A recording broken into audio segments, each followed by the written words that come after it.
So welcome back to number 6 of the Rock Behind the Roll.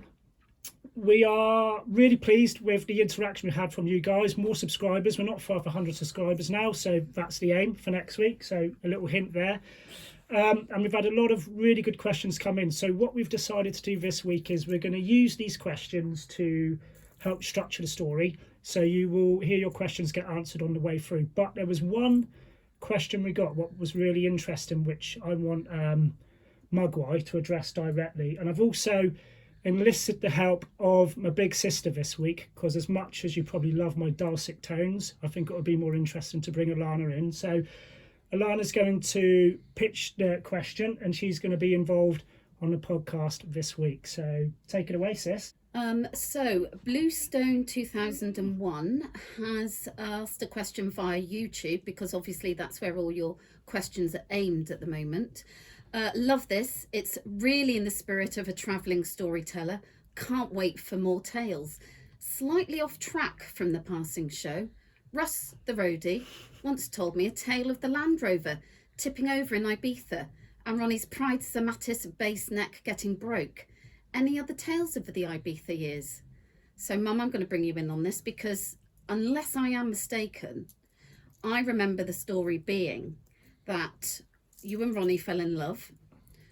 I was 6 weeks old and you decided to run away together. Okay, well, basically, we moved our relationship on from being best mates, which had been occurring for about the best part of 3 years. And he come back off a 10-week American tour. So he wanted to go to Ireland. He just wanted to do something completely different. Susie, his wife, and my friend, sorry about this, but it's not as bad as it sounds. She got other plans because she was trying to break into acting. And Michael, my husband, sorry about that, Michael, was perfectly happy to stay at home and live in the garage as the starving artist that he wanted to be perceived as, apart from the cream cakes under the desk. So it was a natural progression. I could have done with a break. You were in fact 10 months old. Oh, there we go. I'll get it right, sis. Yeah, I thought it was 6 weeks. But you know what? That's what I've read in the book. And we know. We knows it's wrong. We do know it's wrong, because It's bloody guess what? wrong. Yeah. Nobody asks you. They No. don't ask you to contribute. They Right. never have. Fake news. So 10 months old, go on. So Donald Trump said, off we go with Billy Nichols as the chaperone, you and Molly Dog. And Oh, love Molly. it was an amazing experience. And to answer the question that was from whoever it was, Bluetooth. Nice try, Bluestone. Bluestone 2001. Bluestone. Good effort, man. Bless. Well, Bluestone, here it goes. It wasn't in Ibiza, it was in Ireland. And I think we were a week or two into our travels. And we've been travelling all day. I couldn't tell you where, but somewhere in Ireland. I mean, time and places mean nothing when you're on cloud 9. So Ronnie said, well, where should we head for? So I just looked in front of me and said, well, we'll follow the sun. That's what you do, isn't it? If you don't know where to go, you follow the north side of the sun. It does go down at the end of the day, though. Yeah. So we did. And as it set, so did we. Straight off a bit of an incline, a small cliff. Upside down, we rolled the Land Rover. Remarkably, we were unhurt. But the police came along, the Garda came along, assessed the situation. They put you and Billy into the local hospital to be checked over. And this lovely man invited us back to his house, where he was a chief of police in Tipperary. Note the pun, tip a Land Rover in Tipperary, which did amuse us no end. But we did have a marvellous time with him, which lasted, I'm afraid, for a couple of days, till I could receive said child. Dog was all right. Dog was with us the whole time, and Billy. So Sis was in A basket. she rolled a car at the age of 10 months. She did not roll it. She rolled with it, though. Rolled with it, just like to say, obvs, I wasn't injured and therefore I am indestructible. Yes, you are. Well, the fact is, I know that back then we had Isofix baskets in Land Rovers. Well, it was Moses, wasn't it? Supposed to float down Oh, water Moses, and there all you go. sorts. Cool. But she was obviously bomb-proof and such a sweetheart. Didn't notice anything amiss whatsoever. Cool as.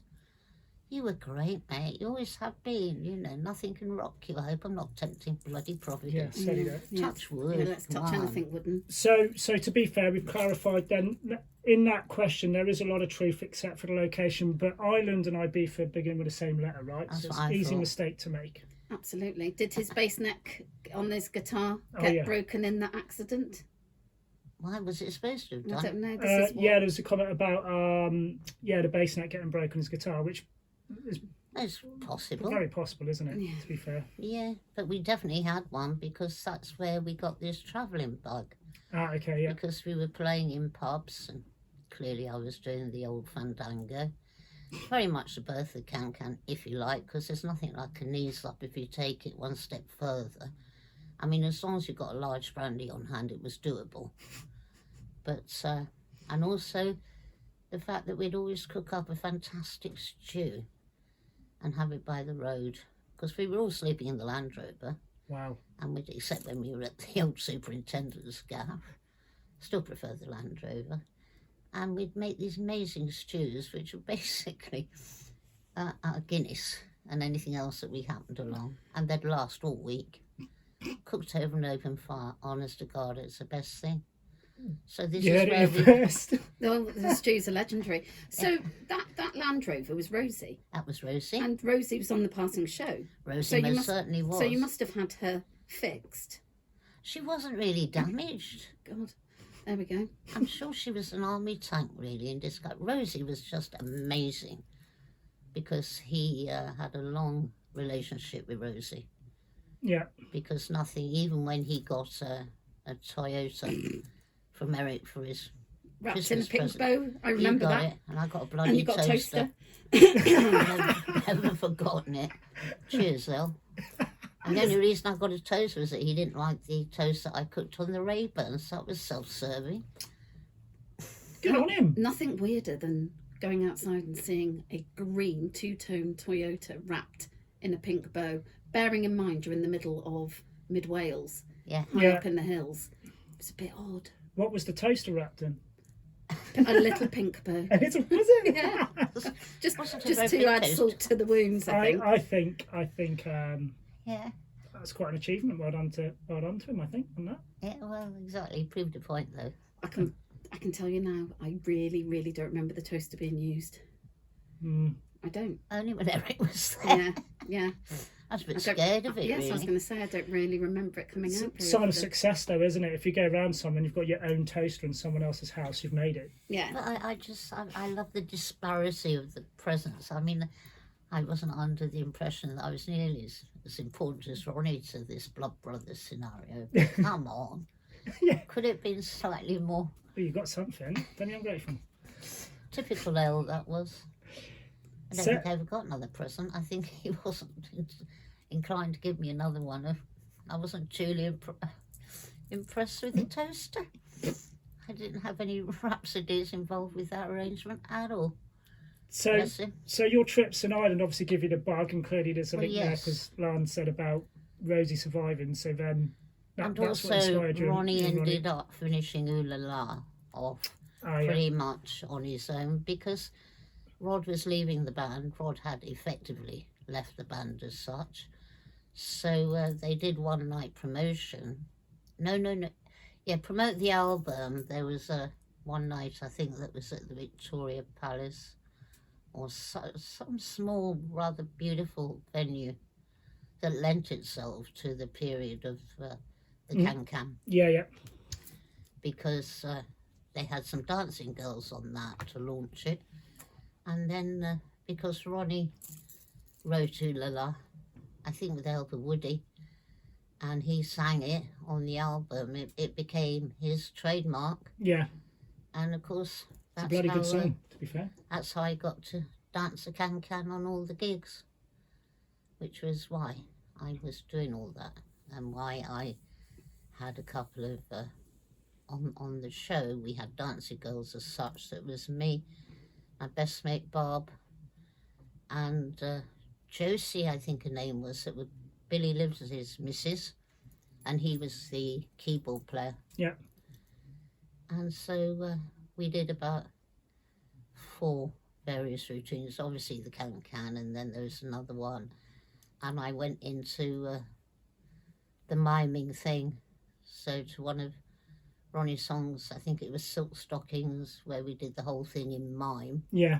Because I was really getting into this, the old-fashioned ways of doing stuff. And it did create a nice vibe, I suppose. It was very traditional. It was really old-fashioned, but it was kind of innocent. Yeah. So that was all part of wanting to project. You're strolling players, you know, you rock up and you do whatever, and it's constantly changing and it's constantly evolving. Yeah. So whatever went wrong next. So what I want to know about is a little bit the knife throwers. Oh yeah. And you did your own bit, didn't you? And I don't think you were throwing the knives. I wish I'd been throwing them. I was always quite good at throwing knives. But no, I was on the receiving end. Jackie and John had a bit of a barney. Jackie and John. Yeah, I mean, honestly, it wasn't quite made in heaven, but it was ace. So right at the last minute, John says, well, you'll have to stand in. I said, what have I got to do? He says, oh, just, you know, sort of prostrate yourself across this dartboard and I'll throw a few knives at you and that'll be that. It's all there for effect, Kate. It's easy when you know how. Well, he wasn't a drinking man, thank God. So that was reasonably okay. I didn't mind that. It was, you know, a large brandy and it was all right. But I wasn't going to repeat it because I really did say a few prayers. And then, of course, it went down very well with Ronnie, who said, now we've got a new dimension. Could you try Oh, I can see where fire this is eating? I said, absolutely not. So, another night, another dispute, another, oh, Johnny needs you. God, Johnny, remember me, please do. And so this was the fire eating. I thought, well, I can't get out of this one. What, you... But yeah, I did it. Hey? He told me what I had to do, which is basically the whole thing is effect. Because you know, you fill your mouth with the petrol, but then you splurt it out and it's And then your face catches fire. It's great. Well, not if you do it right. Well, obviously, Mum was a good scholar. Not if you do it right, because he hammered home to me, it, you know, basically you spit it all out, so it's not around your mouth, it's just coming straight out, and then it's ignited and it looks incredible and you're fine because you don't actually burn yourself. Which I thought did it make sense? But he was all right. And Jackie didn't show any signs of awful sort of impetigo around the shop, so I thought, well, maybe it isn't that bad. But I did have to have a rather large brandy. Again. To just sum up, you know, the courage, Dutch courage. I thought, right, I can do this, come on. But the trouble was that I did fill my mouth full of petrol, spit it out like I was supposed to. Yeah. But the residual brandy on my lips caused a little bit of discomfort. Oh. Plus,